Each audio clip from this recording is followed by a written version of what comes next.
महाराष्ट्र में शुरू हुआ हनुमान चालीसा पाठ को लेकर विवाद खत्म होने का नाम नहीं ले रहा है। इस पूरे विवाद की शुरुआत राज ठाकरे की पार्टी एमएनएस ने की थी, जिसके बाद इस विवाद में एंट्री अमरावती के सांसद निर्दलीय सांसद नवनीत राणा की हुई और उसके बाद नवनीत राणा और रवि राणा उन्होंने मुख्यमंत्री आवास के बाहर हनुमान चालीसा पाठ करने को लेकर मुख्यमंत्री को चुनौती दी थी। और अब इस पूरे विवाद में एनसीपी की एंट्री हो गई है। एनसीपी की नेता फहमीदा हसन खान ने केंद्रीय गृह मंत्री को ये पत्र लिखा है कि उन्हें प्रधानमंत्री आवास के बाहर हनुमान चालीसा और अन्य धार्मिक ग्रंथों के पाठ करने की इजाज़त दी जाए। इस वक्त हमारे साथ फहमीदा हसन मौजूद हैं। आपने केंद्रीय गृह मंत्री को पत्र लिखा है और इसमें अनुमति मांगी है कि प्रधानमंत्री आवास के बाहर जो है आपको अनुमति दी जाए हनुमान चालीसा के पाठ की और अन्य तरह के ग्रंथों की। क्या कुछ समझे हम इससे?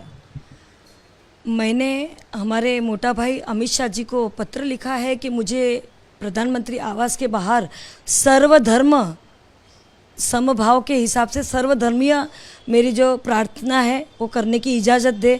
अगर इससे देश की महंगाई कम हो सकती है, अगर इससे देश की बेरोज़गारी कम हो सकती है, अगर हमारा देश जो रसोई के ऊपर हमारी गृहिणी होने के नाते इतना बड़ा बोझ आया है तो वो भी अगर कम हो सकता है तो इसके लिए मुझे ये इजाज़त दी जाए। लेकिन जो पूरा घटनाक्रम है महाराष्ट्र में उससे कोई अनजाना नहीं है।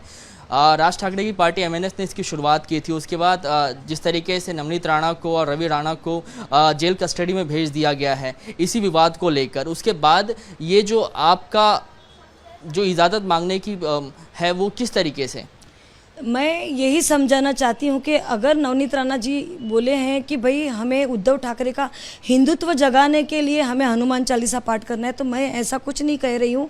मैं देश हित के लिए कह रही हूँ कि अगर हनुमान चालीसा, दुर्गा चालीसा, नवकार मंत्र, हमारे गिरजाघर के जो मंत्र है, हमारी कुरान की आयतें हैं, अगर ये सब पढ़ने से अगर देश में महंगाई बेरोज़गारी कम हो जाती है, हमारा जो घर का बजट है वो लेवल में आ जाता है, पेट्रोल डीजल की कीमतें लेवल में आ जाती है, तो हम ये सब करना चाहिए और हमें इसके लिए अनुमति दी जाए कि हमारे जितने भी नागरिक लोग हैं, आम जनता है, वो आके वहाँ पाठ करे तो कम से कम ये देश हित में होगा।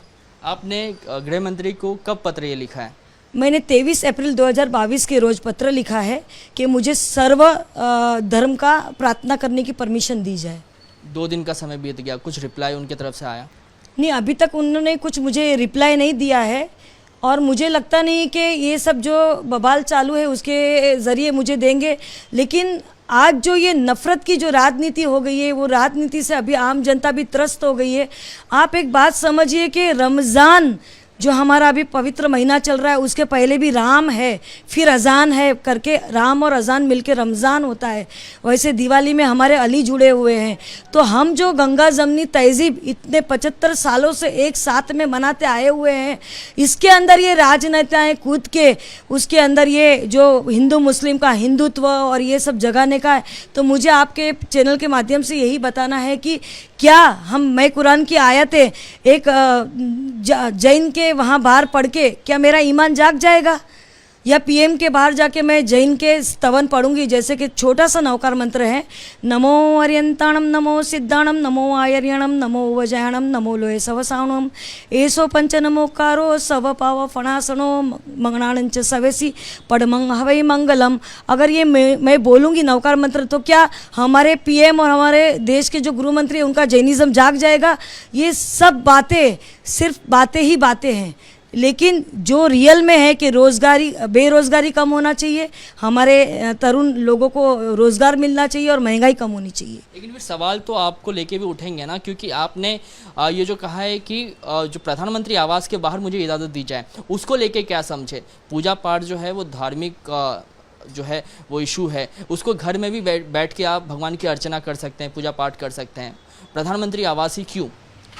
जैसे कि आज केंद्र सरकार ने जब से महाराष्ट्र विकास आघाड़ी बनी है उसके 105 सांसद चुन के आने के बाद भी वो महाराष्ट्र में राज नहीं कर सके। जब से लेके कोई ना कोई एक मुद्दा, कोई ना कोई एक बवाल खड़ा कर देते हैं। और उसके चलते अभी राज ठाकरे जी ने गुड़ी पड़वा के दिन, इतने पवित्र दिन, उन्होंने लाउड स्पीकर का जो वाद छेड़ा है। लेकिन अगर सिर्फ लाउड स्पीकर का वाद रहता था तो हमें कोई दिक्कत नहीं थी, लेकिन उन्होंने अजान को उससे जोड़ा है। आज आप लोगों को भी महाराष्ट्र में रहते हैं तो पता होगा कि हमारे जो मस्जिदों के ऊपर जो लाउड स्पीकर लगे हुए हैं वो डेसिमल तय होके परमिशन लेके लगे हुए हैं। फिर उन्हें लाउड स्पीकर का मुद्दा छेड़ना था, सिर्फ अजान और लाउड स्पीकर का लेके साथ में मुद्दा नहीं छेड़ना था। हमारा भी मानना है कि अगर हम कायदे में नहीं बैठते हैं, जो भी मस्जिद कायदे में नहीं बैठती है, उनके ऊपर लाउड स्पीकर का जो डेसिमल आगे ऊपर नीचे होता है तो उनका भी लाउड स्पीकर उतारा जाए। मठ हो, मंदिर हो, गिरजाघर हो या गुरुद्वारा हो, जिधर भी अगर किसी को परेशानी होती, किसी से नॉइस पॉल्यूशन होता है, किसी की तकलीफ, किसी की धर्म को भावना को अवहेलना होती है, तो वो चीज़ नहीं होनी चाहिए। मैं आपके जो हाथ में है वो हनुमान चालीसा की किताब देख रहा हूँ, कुछ आप इसमें जो चौपाई हैं वो अगर पढ़ के सुनाए तो। मैं दोहा पढ़ती हूँ। श्री गुरु चरण सरोज रज, निज मनु मुकर सुधारी, बरनऊ रघुवर विमल जसु, जो दायक फलचारी। बुद्धिहीन तनु जानिके, सुमिरो पवन कुमार, बल बुद्धि विद्या देव मोहि, हरहु कलेश विकार। आप चूँकि एनसीपी से वास्ता रखती है, मौजूदा वक्त में एनसीपी जो है वो सरकार में सहभागी है, जिस तरीके से ये घटनाक्रम चल रहा है पूरे महाराष्ट्र में, उसको लेके क्या कहेंगे? मैं लोगों से भी यही अपील करती हूँ और हमारे प्रधानमंत्री जी और हमारे गृह मंत्री जी से भी यही अपील करती हूँ, ये जो नफ़रत की जो राजनीति है उसका भोंगा बंद होना चाहिए। ये जो धर्म की राजनीति उसका भोंगा बंद होना चाहिए। और लोगों के अंदर अभी तक जो 75 साल से गंगा जमनी तहजीब जैसे चलते आ रही है वैसे ही चलती होनी चाहिए। ठीक है, तो ये फहमीदा हसन खान थी एनसीपी के नेता। इनका साफ तौर पे कहना है कि जो महाराष्ट्र में इस वक्त नफरत की राजनीति चल रही है वो बंद होनी चाहिए, और जिस तरीके से भारत जो है अपने गंगा जमनी तहजीब के लिए जाना जाता है, वही गंगा जमनी तहजीब जो है वो भारत की रहनी चाहिए। कैमरामैन प्रसन्ना के साथ कृष्णा ठाकुर, एबीपी न्यूज़, मुंबई।